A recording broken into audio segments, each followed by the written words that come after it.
Mr. Happy Living here, and I'm happy to be broadcasting from WITV7 in the beautiful Queen City, Charlotte, North Carolina, USA. Hey friends, will you take a moment right now and just imagine how great you'd feel living the unique and distinct life you were put on this planet to live, doing work you love, with people you love, in places you love, and all the while creating something of real value to others. That's what I call a life of significance. And I can tell you it makes for a very happy life. And so can my friend Gary Woods. We met way back in our college football playing days, and he's my guest star for today. And he's here to share his unique and distinct journey to his life of significance. Hey, Gary, welcome to the show. Thanks, Matt. Glad to be here. Awesome. Just take a minute or so and tell us what you're doing these days to make your mark of significance on the world. Well, after 30 plus years of being an educator, I retired as a superintendent of schools here in California, public schools, and I decided to go into the energy business. So I'm currently working for ABM Industries, a wonderful company, a 100-year-old company with over 100,000 employees. And I work in the technological solutions division.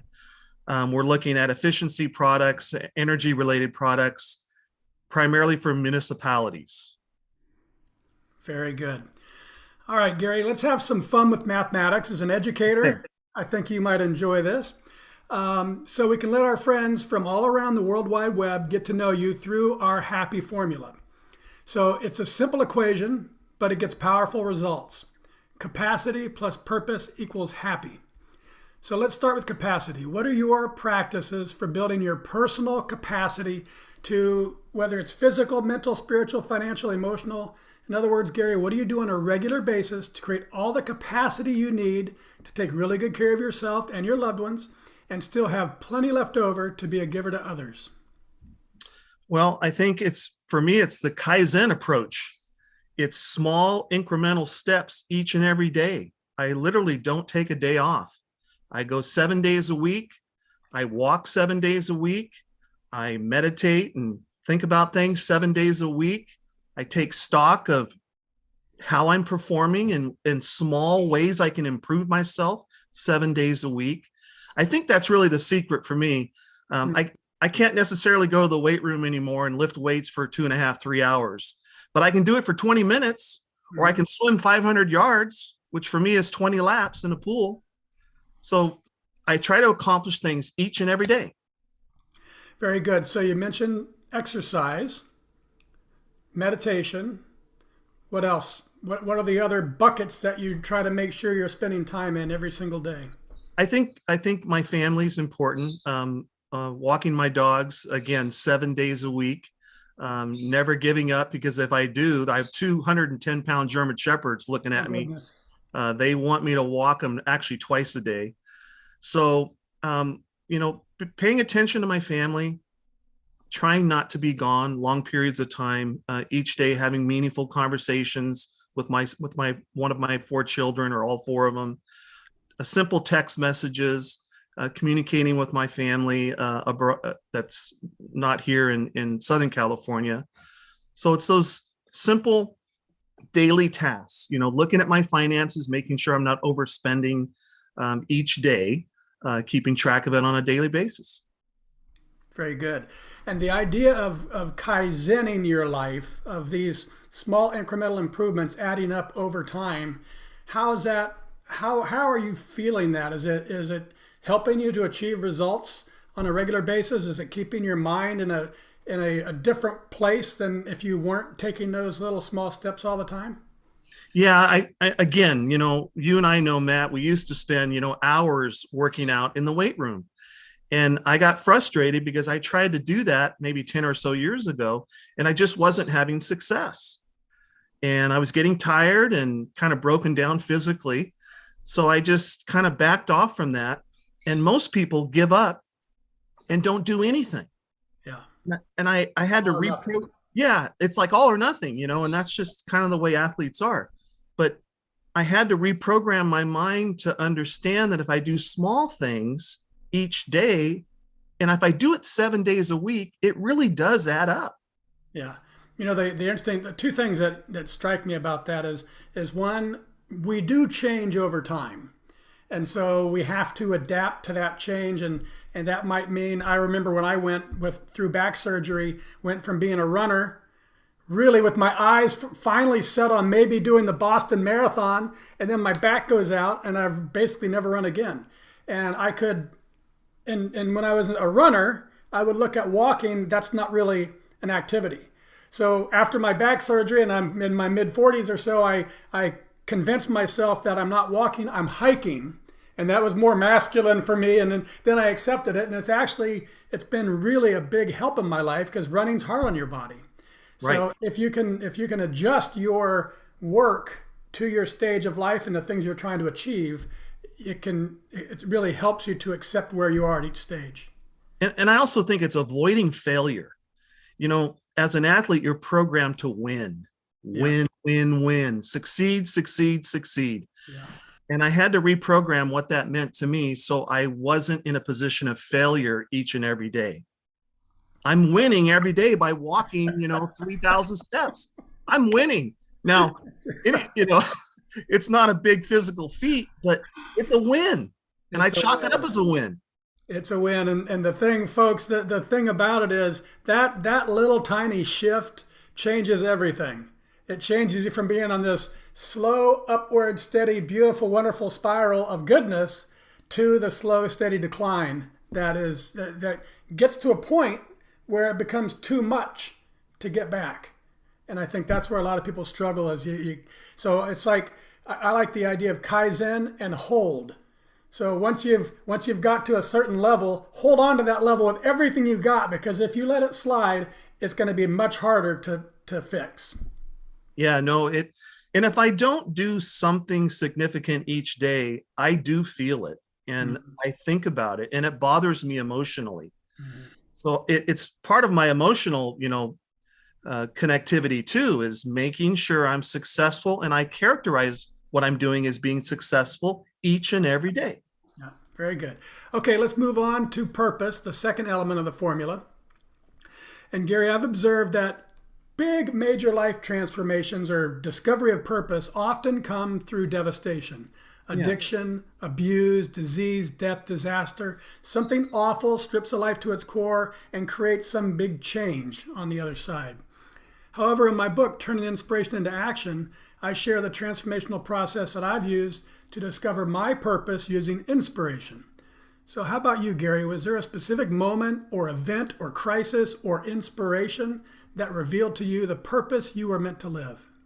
Well, I think, when I technically retired, whatever that word means, I did. I mean, I literally, retired from being a public school employee in the state of California. I mean, that's the thing where you have to go in and sign documents and get formulas and all that kind of stuff. So it was an official action. And I realized after a while, everything in my life was built around success. What I viewed as being successful as a father, as an administrator, a teacher, a superintendent of schools, going to school, getting degrees, earning all of those things. Those were all built on success. When I retired, I had to reprogram my mind and my brain to reconsider what was important to me. And like I learned in your e-course, Matt, it really now was not just about success. It was about significance. What is significant to me? Because I didn't have to do anything. I don't have to do anything right now. I don't have to go swim today. Mm-hmm. Nothing. Mm-hmm. But these things, I started to rebuild my life in terms of what was significant to me and what was of value to others. Mm. So, was there, what was the prompt for you to step out of education and retire and start? Were you already thinking about starting something new, or was it just retire and then figure it out? I was getting a little worn out. You're in those high level leadership positions, especially in public schools. It's a tough environment. It wears you down. It's Mm-hmm. like gravity, it goes onto your body and it just sinks you down. So I had to get rid of some of that gravity. I had to create power that was more powerful than the gravity that was holding me in place. And so the significance component came into play. The other significant thing for me, I watched my dad, who was a wonderful guy, hard worker, loyal to his family. At about 76 years old, he started to develop Alzheimer's. Mm. And it was about a 3 to 4 year process. And it got really, really bad at the end, as many Alzheimer's families will tell you, Mm. with their loved one, to the point where my dad didn't even recognize his family members. Oh. And then he passed away. And I This kind of, was, this was before retirement. This was kind of all the time. it was right about the same time. Yeah. It Yeah. was all So kind of, life took on a whole new level of meaning. yeah. And at 58 years old, I kind of sat back and thought to myself, okay, is this it? Is this all it is? Yeah. Because if I have something like Alzheimer's at 75, I'm going to have 3 or 4 or 5 years left. I'm not going to recognize my family members. So up until that point, is that going to be enough when I'm actually aware of what's going on? Mm. And, being 30 plus years in a certain career, I kind of had done it all. Mm-hmm. I felt like it was halftime for me, and I know there's an important book written about that, Yes. but it was like, I looked at it as halftime. I did not look at it as retirement. It wasn't an end to anything for me. It was actually a beginning. Good. Good. And one last question on this. What do you think Dad thinks about your big change and how you're doing right now? I mean, I would have had to have some conversations with him, just the way he was, but I think he would have been really proud that I looked at life this way. Because when he retired, it really was a retirement. He was starting to fail, Yeah. and the retirement was really needed. It needed to happen. For me, I'm retired, but I feel like in some ways I'm at the top of my game. I can't just give up. No, no, it's great. Halftime's a great way to look at it. Okay, so Gary, let's take a break so our sponsor can spread a little love to our listeners.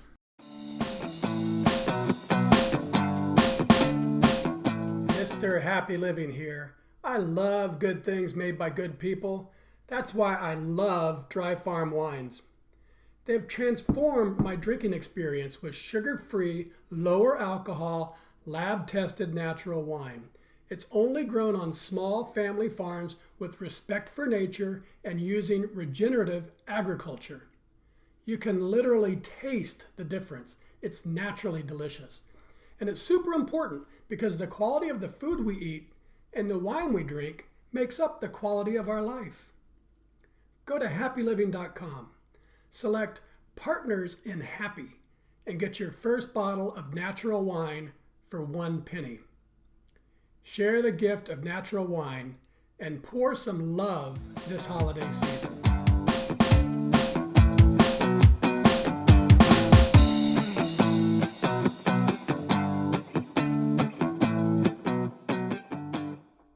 And we're back, and this is the Something Significant Show, and I'm Matt Gersper, your happy host.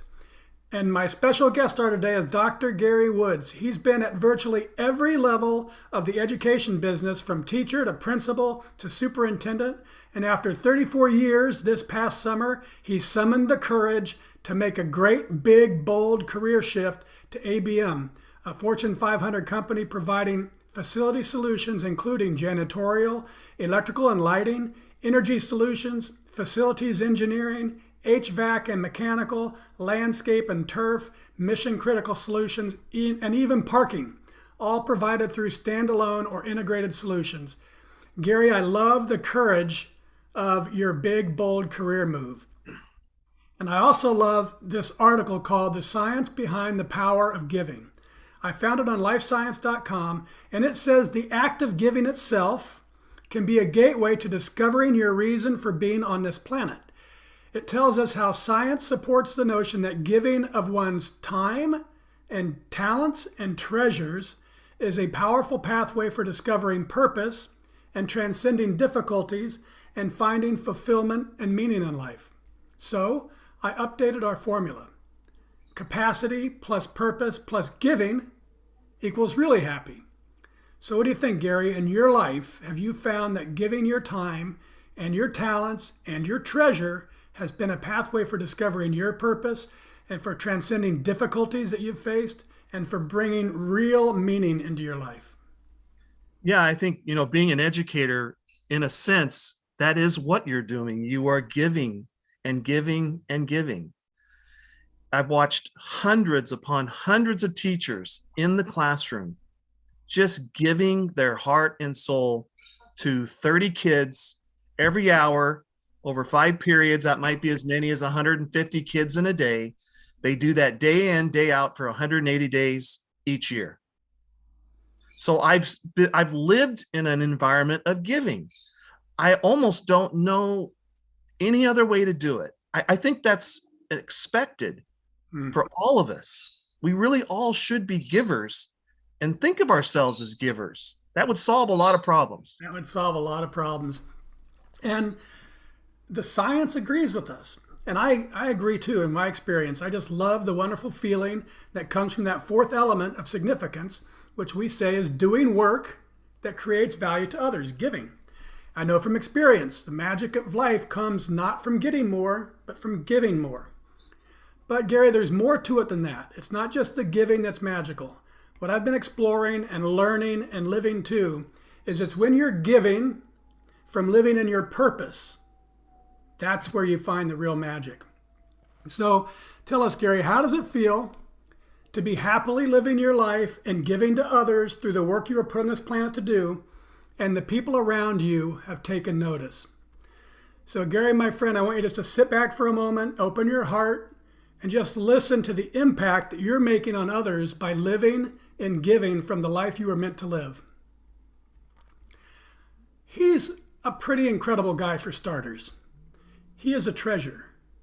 Gary Woods is one of the nicest people I've ever had the pleasure to know. His family is the center of his life. Oh, and also his dogs. If memory serves me well, he had a pet wolf back in the day. He's a loyal friend to many. Gary is one of the best athletes in Turlock High. Gary's the kind of teammate you need if you expect to win. My fondest memory of Gary is when he was the quarterback of Turlock High. I'd compare him to Joe Montana, the quarterback of the Niners. Gary was competent, balanced, and a fair team leader, never lost composure, just like Joe. Teen life isn't always easy, but Gary sailed through high school, inspiring his peers to stay positive, even when life throws him a curveball. Gary always endeavors to enlighten and expose others to new experiences, and he's always polite, always helpful, always kind-hearted, always positive and full of ideas, always encouraging others to do their best, and always doing his best too. One person said, "This city girl has always had a soft spot for her old friend, and I truly treasure the lifetime friendship and special bond we share." Others said he's funny, crazy, creative, generous, supportive. Gary is eternal sunshine with an easy smile. He's outspoken, thoughtful, well-mannered, a mold breaker, a competitor, an avid learner. He has a great sense of humor and a get-it-done attitude. He's a joy to be around, a seeker of his own path, a caring heart, a true professional, the ultimate educator, a leader with a clear focus of excellence for his students. Gary truly cares about people, and he's always had a heart for education. Gary Woods is quite simply the most effective superintendent I've ever had the pleasure to work with. He's happy to be in or out of the limelight.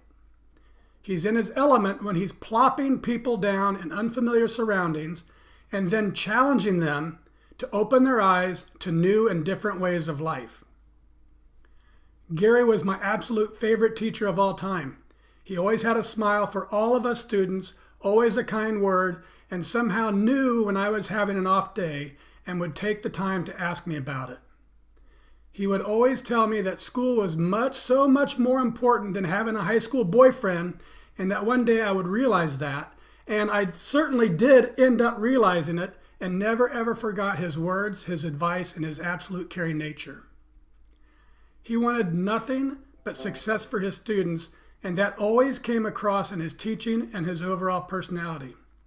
He loves to grapple in winemaking, kayaking, and other hobbies. Gary William Woods is my favorite nephew. Then in parentheses, she writes, just between you and me.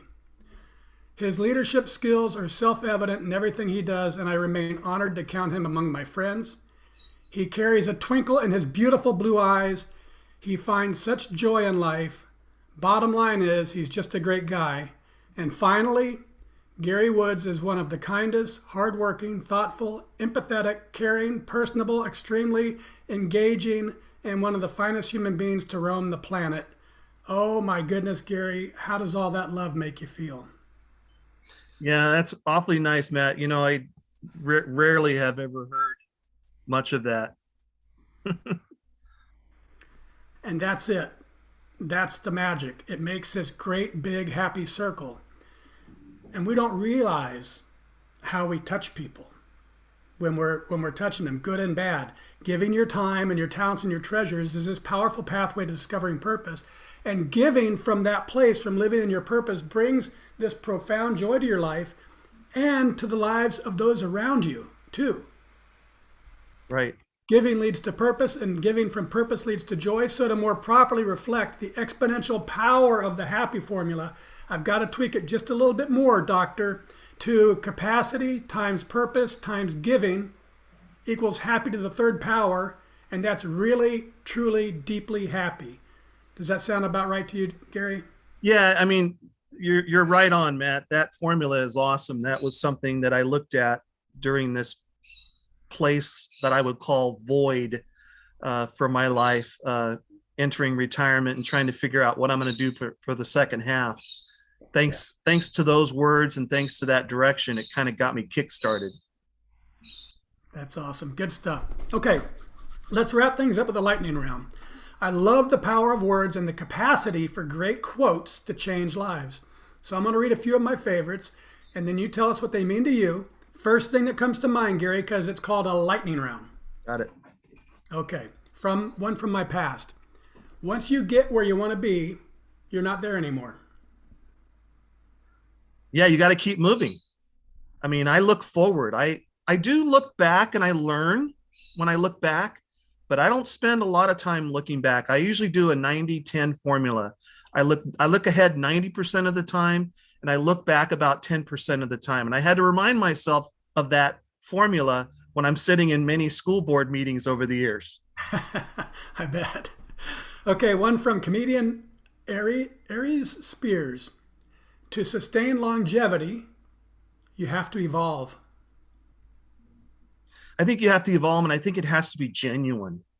You have to have a genuine spirit. When I watch great teachers, one of the first qualities they have is just a genuine concern for the kids that they're teaching. It's genuine. They can't fake it.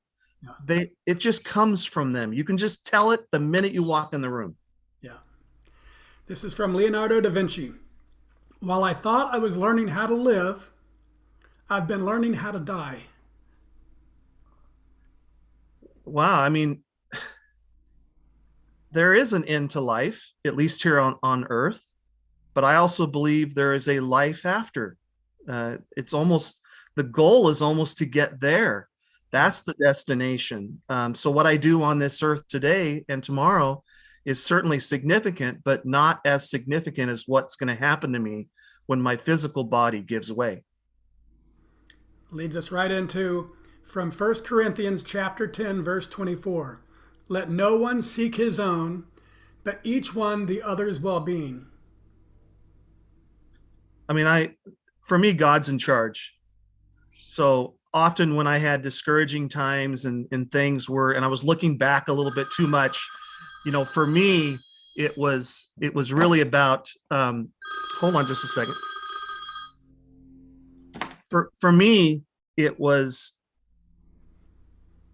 having faith and trust that the purpose of my life and what I'm doing right now today was already planned by somebody a lot greater than me. And it's my job to follow it, to be aware of it, and to make it, to have the confidence that I'm going in the right direction. Very good. One of my own. It's in the doing of things that are most important to you that you will find true happiness. Yeah, you only have a short amount of time here, so you shouldn't be wasting your energies on things that are really not significant. You should rid yourself of those things that aren't real significant. Identify those things that are important to you, that do fit into your priorities, and spend your time on those items. We get too caught up in doing all these things that really don't matter. Right. Right on. This is the show anchor from Goth. Whatever you can do or dream you can do, begin it. Boldness has genius, power, and magic in it. Begin it now. Yeah, I love the word bold. You have to be bold. People want to rip you down. They want to step on you and squash you a lot of the time. You got to be bold and stand firm and have your convictions and follow your genuine heart. If you're doing that, people see it from a million miles away. Yeah. They'll give you space to do things that they may not even agree with. And as a leader, that's it for me. It's you got to create space for yourself and those who are willing and able to follow you because they have confidence you're going in the right direction. And when you're living your life that way, people recognize it and take notice, like your family and friends and community around you have taken notice of you, my friend. Thank you, Matt. Now, folks, it's your turn to be a giver too. If you can hear my voice and you were inspired by today's show with Gary Woods, then please share some love with our wonderful broadcast team by giving what you can to WITV7. They're a 501c3 charity on a mission to educate, empower, and encourage. They do good works with your kindness. Gary, I love how you accept people as they are and how you love them and care deeply for them, regardless of their status in an organization or their station in life. And I admire your leadership style of staying in the background and pushing others to the front and center so they can get the credit they deserve. And I'm super happy that you've shared your eternal sunshine and easy smile and beautiful twinkling blue eyes on our show today. Will you please take a minute or two and share any parting remarks you'd like to leave with our audience? Well, Matt, you and I know that you developed an e-course, and I can't tell you enough how important that was to me at that given time after I had a phone conversation with you when I was kind of at that low point. But I think for those who are in that low point, you got to do the work. Mm-hmm. It's not going to change unless you get out there and look for things that can inspire you. And for me, your e-course was a great inspiration, and you should be congratulated for the messages that you're putting out into this world. Good job. Thank you very much, Gary. And I also want to thank WITV7 for hosting and promoting our show so we can keep interviewing inspiring guest stars just like Gary and reaching folks like you ready to create your own extraordinary lives.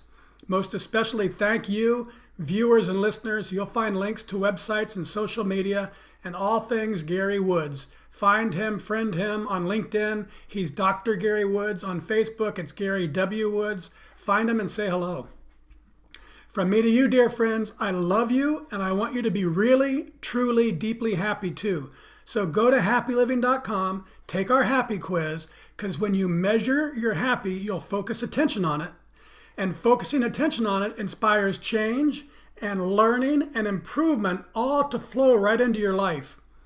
Once you take the quiz, and it only takes a minute, then I hope you'll give some thought about what we can do together, you and me. Give some thought about what we can do together right now to improve the happy of your world, one person at a time. Till next time, I'm Matt Gersper. You are awesome, and this is the Something Significant Show. And we're out.